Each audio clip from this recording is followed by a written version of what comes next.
Just when you might have thought that Signalgate was bad enough, it actually gets worse.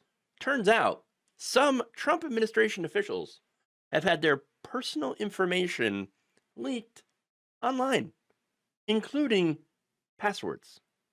Passwords. Now, this comes in a stunning report published Wednesday in the German magazine Der Spiegel. Journalists said that they simply used commercial people search engines along with hacked customer data that has already been published on the web. So they didn't do any hacking. Let's just be very clear about that, okay? There was nothing. They just did public searches of all this information that was already available online. In fact, these reporters, they write in an article, private contact details of the most important security advisors to U.S. President Donald Trump can be found on the internet. Der Spiegel reporters were able to find mobile phone numbers, email addresses, and even some of the passwords belonging to top officials.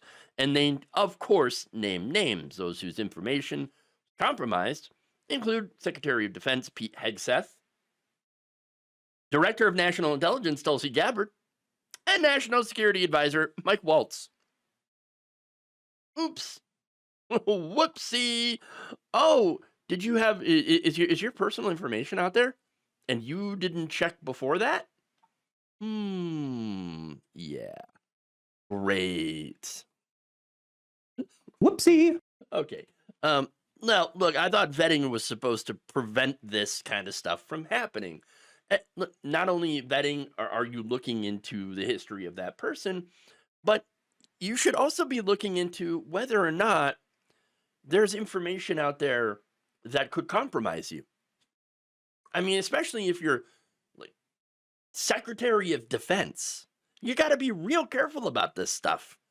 So you would think that they would have something in place to vet these people and find out, hey, if you have this stuff online that could compromise you, or compromise your email address or anything like that, well, you should get that taken care of, like immediately, like right now. Further digging found that most of these numbers and email addresses were apparently still in use, by the way, with some of them linked to profiles on social media platforms like Instagram and LinkedIn. They were used to create Dropbox accounts and profiles in apps that track running data. There are also WhatsApp profiles for the respective phone numbers, and even, in some cases, Signal accounts. Whoopsie. That appears to be a problem. Why? Why is it such a problem? Well, look, it's pretty simple. Hostile intelligence services, perhaps maybe from Russia, okay, or China, or what have you, could use this publicly available data to try to hack into the communications of those affected by installing spyware onto their devices. It's not like they can't do that. They totally could. And by the way, it's even possible that foreign agents could have been aware of the Signal chat group where they discussed classified information about a military strike against Yemen. Apparently, of course, they didn't need to, because reporters were just literally getting invited to these secret chats, from the Atlantic.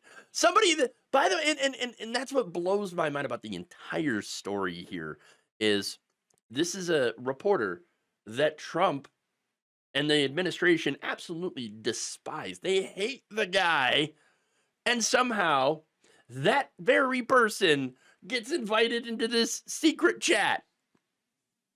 How does that happen? How? Just the incompetence here. And again, the reason why they use Signal, and this is also important, they want to avoid any records of their chats being archived so that people can't go back and look at them later. Now, you don't do that unless you're looking to hide something, okay? And maybe they didn't want to hide anything here, okay? But who knows in the future if they're using these chat programs that are not, that you're not supposed to use, basically, as a member of the government, as a member of something, as as official transcripts, because there are laws that say that you have to, everything has to be documented and saved for later. These are the records laws. Now, you don't use a program that self-deletes these things unless you are looking to hide evidence that you were planning on doing something massively illegal. Funny enough, these are the same people, especially Petey over there, who went after Hillary Clinton for having her private email server, which is, it's not secure. It's not secure. Oh, the enemies of the United States, they can get access to this stuff. They can hack into her email address. Yeah, they could hack into the email server. That's entirely possible, right? But apparently, these people are so worried about national security that they just, they just invite these, journalists right in there. Like, we're just going to skip the whole, you're having to hack into it. We're just going to invite a journalist. Who cares? God, these people. And yet, they're like, you gotta lock Hillary Clinton up. Oh, okay. Oh, great. Yep. Bro, you literally invited a journalist into your secret chat without knowing about it. All right. Mike Waltz, I think, is the one who's taking the blame on this one. And then, of course, they lied about it. Oh, we didn't share any classified information. What are you talking about? No, that wasn't classified. Really? I don't know about that. In fact, I do know about that. It was classified. Okay. Jesus. And now we find out that your personal information, including passwords, were spread all over the internet. You're the people that are supposed to keep the country safe? No. How? You might as well just give us to Russia or China. I mean, it's not like you're heading there. You're not heading there anyway. You are. There's nobody driving the car, and it's veering off the road. This is beyond just incompetence. This is what Pete Buttigieg points out was a massive F up, and heads need to roll. And so far, none are. Nobody's being held responsible for this. Not only the lack of operational security, but of course, the lack of a vetting of any of these people. They should have found this out. They should have locked down those passwords and accounts before being able to even be allowed in the same room as classified data. But they didn't. And these people are so deeply unqualified and unserious that now we are all at risk from their incompetence. Thank you for watching. If you enjoyed this video, please like, share, subscribe, hit the bell icon in order to get notified whenever a new video is released.